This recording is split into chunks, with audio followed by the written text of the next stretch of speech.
Hey there, it's Caggiano here for Premier Guitar. This video is all about one of my favorite guitar players, George Harrison. I'm going to show you a couple of what I believe are the most influential guitar techniques of George Harrison. I'm also going to show you how you can develop these techniques for yourself and use them in your own guitar playing. We're going to cover two of my favorite George Harrison techniques.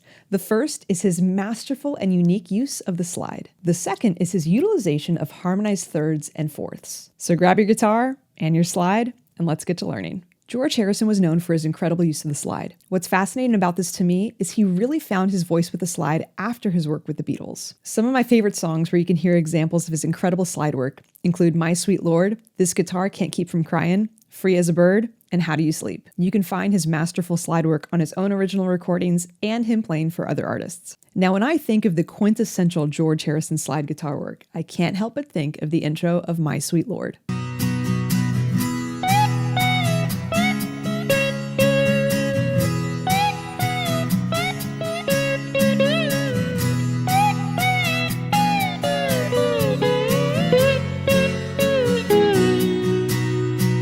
Let's talk about what's actually going on here. George Harrison was known for his simple and melodic style of playing. Honestly, a lot of his slide work sounds like they could be melodies of Beatles songs. I personally think his slide work sounds so melodic, it really sounds like those lines could be sung by the human voice. Now, that's just one girl's opinion. Now, these parts are sometimes so simple that if you were to hear them without the slide, just being played note for note by the fretting hand fingers, you might think they're a little too basic, but adding in the flavor of the slide really makes it interesting. Now, another interesting thing about Mr. Harrison's slide playing is he mainly used one string at a time. Most slide guitar players of this time period and earlier were using multiple strings. They were playing bluesy lines on 2 or 3 strings at a time. This is what I think really sets George Harrison's slide playing apart from other slide guitarists. His playing was more melodic, and using one string at a time, you really could hear that melody sang, versus most bluesy slide playing that was using 2 or 3 strings at a time. Now, how do we actually create these beautiful slide guitar sounds?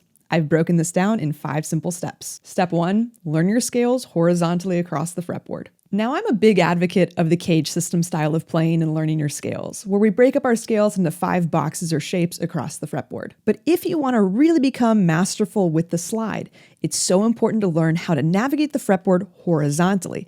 And the way to do this is learn your scales across one string at a time, even just from the open string to the 12th fret. Now, I recommend you doing this with your major and minor 7-note scales, major and minor pentatonic scales, and the major and minor blues scales. But a great place to start is simply learning the major scale across one string.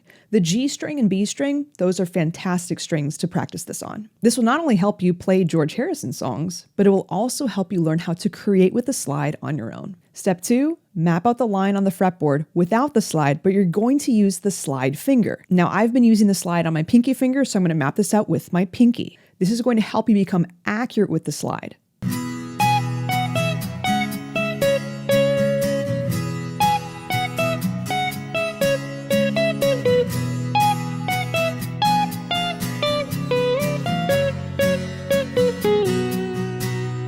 Step 3, play the line with the slide.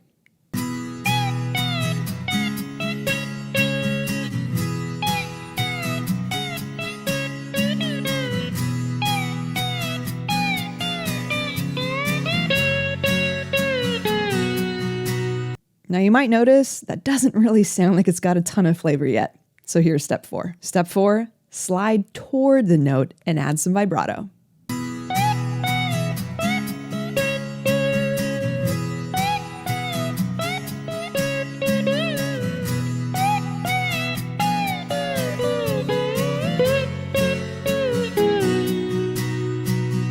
Step 5, clean it up by muting the strings you're not playing.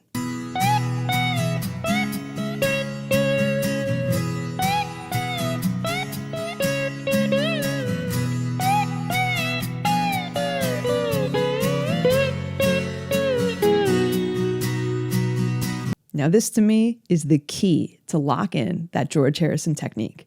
Clean it up by muting those strings you're not using. Mr. Harrison's slide playing was much cleaner than some of the bluesy slide playing you hear because he's aiming for one string at a time. Now, if you want to practice this style of slide playing at home, I do recommend using My Sweet Lord as the first example. Now, the second of my favorite George Harrison techniques is the art of utilizing harmonized thirds and fourths. And you can really hear this in the Beatles' guitar work. One of the most iconic sounding rockabilly and country guitar techniques is the technique of using harmonized thirds.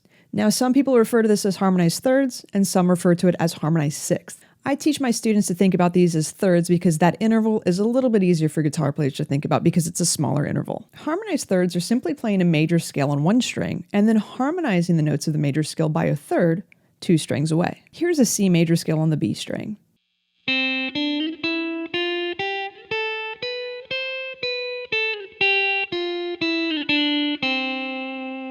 Now I'm going to harmonize the notes of that C major scale by playing the third of that note 2 strings away on the D string.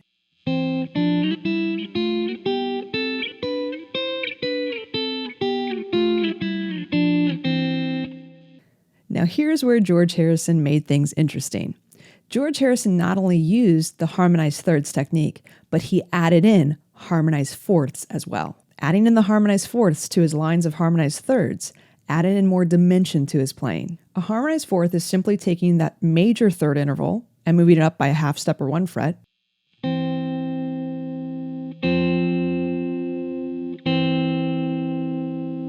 Or a minor third interval and moving it up by a whole step or 2 frets.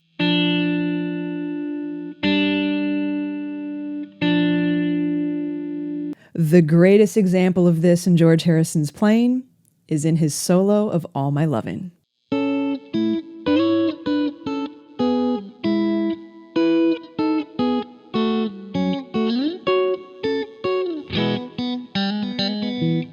Now here's me playing this again slowly with a breakdown of every harmonized third and harmonized fourth.